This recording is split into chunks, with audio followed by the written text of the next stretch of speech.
Welcome to our immigration briefing program. Today, we're diving into some compelling stories making headlines around the world. First up, the town of Southport in England is in mourning as residents gather for the funeral of a young stabbing victim, calling for an end to the violence that has shaken the nation. Next, we have Olympic bronze medalist Noah Lyles, who raced through the Paris Olympics despite a positive COVID test and concerns about bronchitis, showing incredible resilience and determination. Finally, Republican vice presidential nominee JD Vance has sparked controversy with his remarks about Vice President Kamala Harris, accusing her of shifting her racial identity for political gain. Please stay tuned for the detailed coverage of these stories. South China Morning Post, the town of Southport, England, gathered on Sunday to mourn the loss of 9-year-old Alice de Silva Aguiar, one of 3 girls tragically killed during a dance class. The community filled St. Patrick's Catholic Church, with many more standing outside amidst pink ribbons and balloons in Alice's honor. Chief Constable Serena Kennedy delivered a heartfelt message from Alice's parents, urging an end to the violence that has plagued Britain since the attack. Kennedy expressed deep regret that the family had to consider potential violence during their daughter's funeral planning. The unrest, fueled by misinformation spread by far-right activists about the suspect, led to riots and attacks on mosques and immigrant-owned businesses. The violence subsided when anticipated far-right demonstrations did not materialize, and peaceful anti-racism protesters took to the streets instead. Alice's parents described her as a perfect dream child who loved animals and moved through life with confidence and empathy, releasing a poignant photo of her with a cardboard cutout of Taylor Swift before her last dance class. Associated Press, the Southport community came together to mourn 9-year-old Alice de Silva Aguiar, one of the victims of a brutal attack during a Taylor Swift-themed dance class. Hundreds attended her funeral at St. Patrick's Catholic Church, which was adorned with pink ribbons and balloons. Chief Constable Serena Kennedy conveyed the parents' plea for peace, condemning the violence that erupted following the attack. Far-right activists had used the tragedy as a pretext for anti-immigrant riots, spreading false information about the suspect. The suspect, Axel Rudakubana, was born in Wales to Rwandan parents, debunking the rumors that fueled the unrest. The violence calmed when expected far-right protests did not occur, replaced by peaceful anti-racism demonstrations. Alice's parents described her as a loving and empathetic child, sharing a touching tribute and a photo of her waiting for her dance class. Ginny Payne, her head teacher, remembered Alice's kindness and her ability to treat everyone equally, highlighting her love for dance and her radiant smile. Guardian, the recent unrest in Britain, sparked by the tragic killings of 3 young girls in Southport, has roots in the manipulation of genuine working-class grievances. Far-right commentator Douglas Murray's inflammatory remarks about immigrants have echoed the sentiments that fueled the riots. The initial protests, based on false assumptions about the suspect's background, targeted mosques and migrant hostels. Despite the suspect, Axel Rudakubana, being a British-born individual of Rwandan Christian heritage, the narrative of uncontrolled immigration persisted. The riots exposed deep-seated issues within working-class communities, where legitimate grievances about housing, employment, and public services have been warped into bigotry. The rise of identitarian politics has further entrenched divisions, with both white and minority communities seeing each other as threats. The challenge now is to address these intertwined issues of immigration, identity, and the abandonment of working-class communities in a way that fosters rational debate and avoids further exploitation by those seeking to restrict rights and liberties.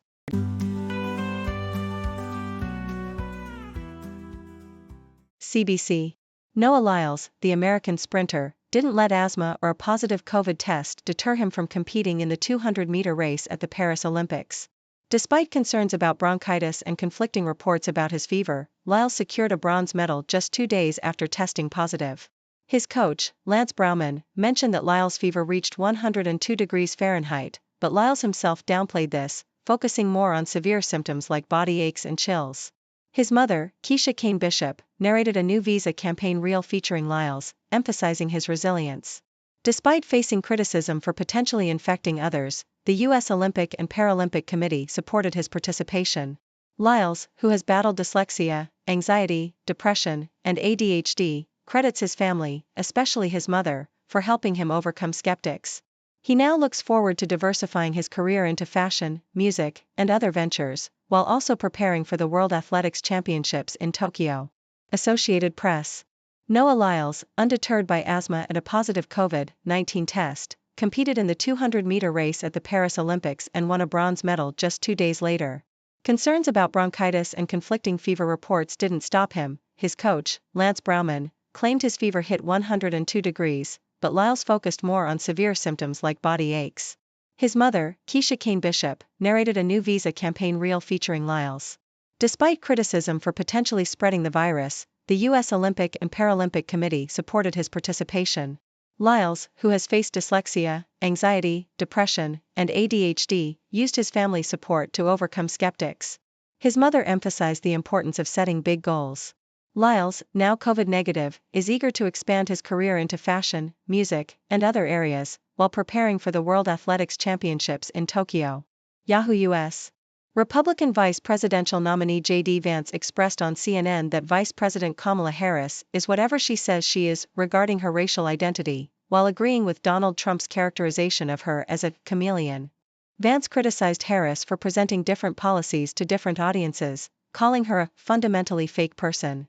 He referenced a 2021 interview where he labeled Harris and other Democrats as childless cat ladies, though he acknowledged Harris and Pete Buttigieg as parents. Vance accused Harris of being part of an anti-family leadership, citing her comments on climate change and childbearing. He argued that such statements send the wrong message to young families.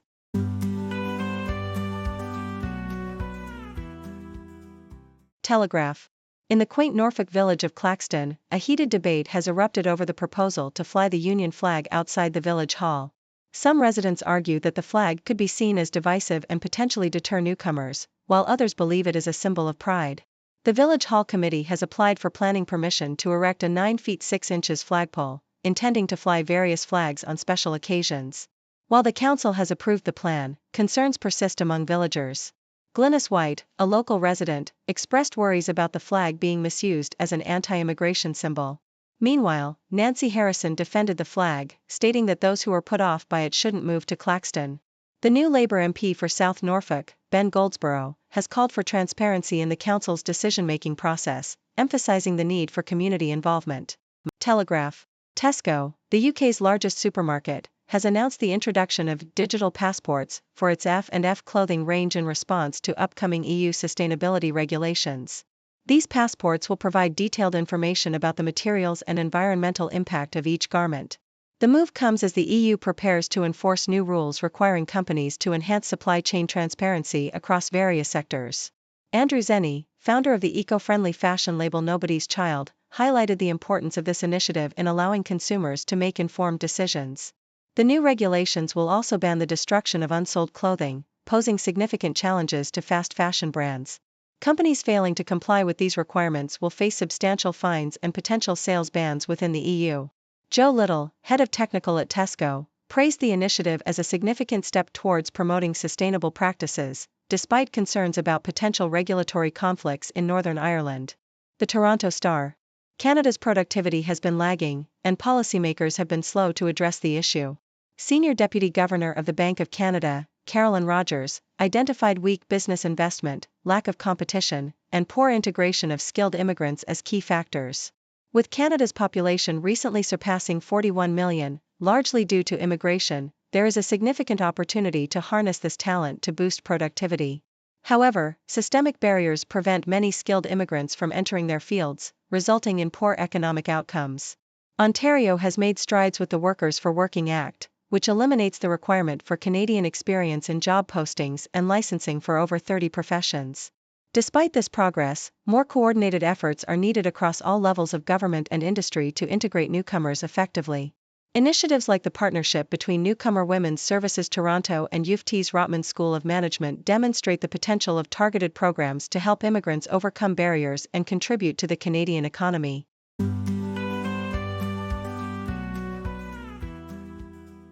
The Independent, JD Vance, the Republican vice presidential candidate, defended his controversial childless cat lady comments and reiterated his stance on traditional families in America during an interview on CNN's State of the Union. Vance, who has faced criticism for his remarks about Vice President Kamala Harris and Pete Buttigieg's non-traditional family structures, claimed his comments were taken out of context. He also discussed the Trump campaign's ambitious plan to deport up to 20 million undocumented immigrants, emphasizing that the operation should start with deporting 1 million violent criminals and illegal laborers. Vance's statements have sparked a debate about the impact of such a massive deportation effort on the U.S. economy and society. Telegraph, Labour veteran Dame Margaret Hodge criticized her party for being too frightened to address immigration issues following recent riots. Hodge, who retired after a 30-year tenure as an MP, urged Labour to develop a new, positive narrative about immigration, highlighting the contributions of foreign nationals to the UK. She also stressed the importance of demonstrating control over the country's borders and called for the swift deportation of illegal asylum seekers and criminals. Hodge's remarks reflect her long-standing concern that Labour's failure to engage with voters' immigration concerns could lead to a loss of support, as evidenced by her earlier warnings about the rise of the British National Party. Yahoo US, Vice President Kamala Harris, the Democratic presidential nominee, has adopted a tougher stance on immigration in response to Republican attacks. Harris, who has been criticized for her role in President Joe Biden's border policies, promised to enhance border security and criticized former President Donald Trump for obstructing a bipartisan border deal. Harris's campaign has released an ad emphasizing her commitment to hiring more border agents and combating fentanyl and human trafficking. This shift in her position reflects a broader change in public opinion and aims to counter Republican narratives while appealing to voters concerned about border security. Harris's strategy includes highlighting her record as California's Attorney General and her efforts to prosecute transnational gangs and human traffickers.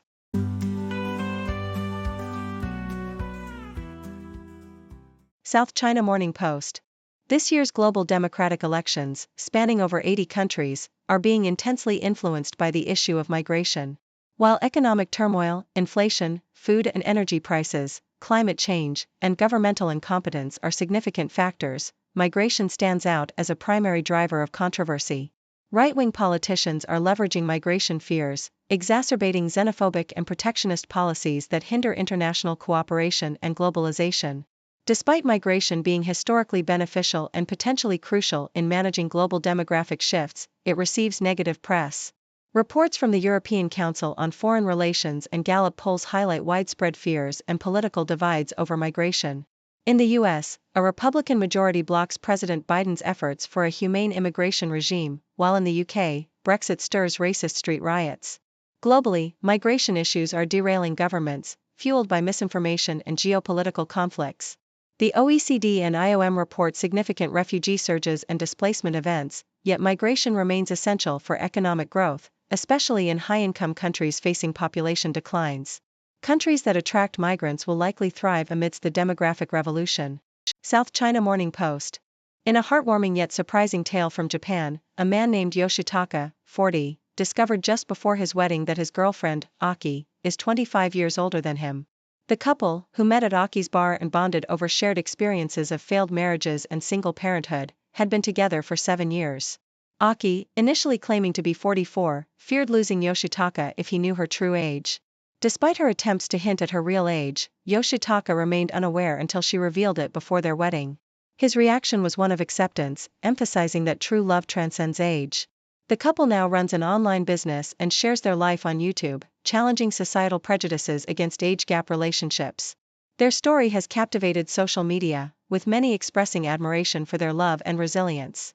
Aki's experience highlights the double standards in Japanese society regarding age and relationships, but she firmly believes that love should be the primary focus.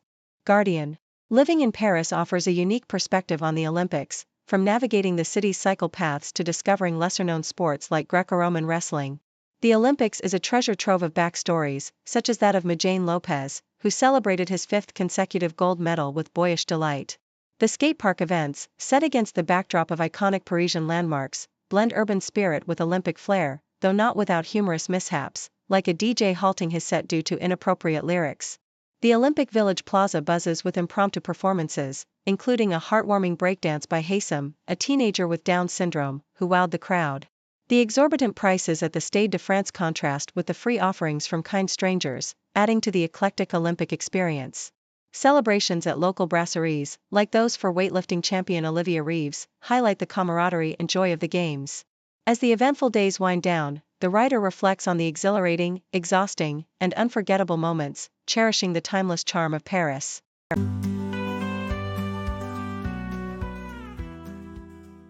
Thank you for tuning in. The content above showcases the latest briefing reports and analytical synopses, thoughtfully curated by the 6Do team. These insights stem from a wide array of reputable media outlets, think tanks, government sources, and specialized experts worldwide. We encourage you to explore these sources for a comprehensive perspective. Keep in mind that while the content may not always align with the official standpoint of 6Do Brief, it's not meant to be taken as absolute directives for decision-making.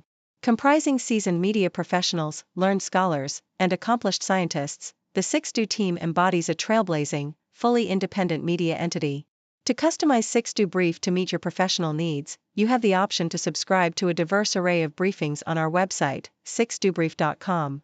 Regardless of your location, you can conveniently receive 6Do Brief via email.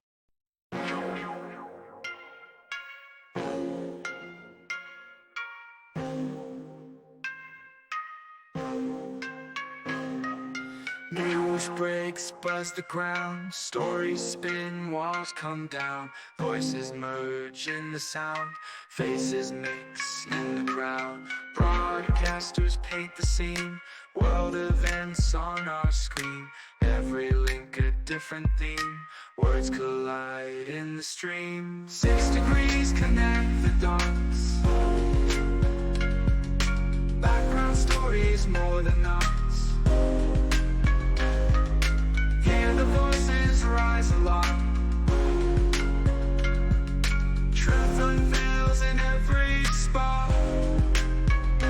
Cultures clash across the globe, spin the threads in a strobe.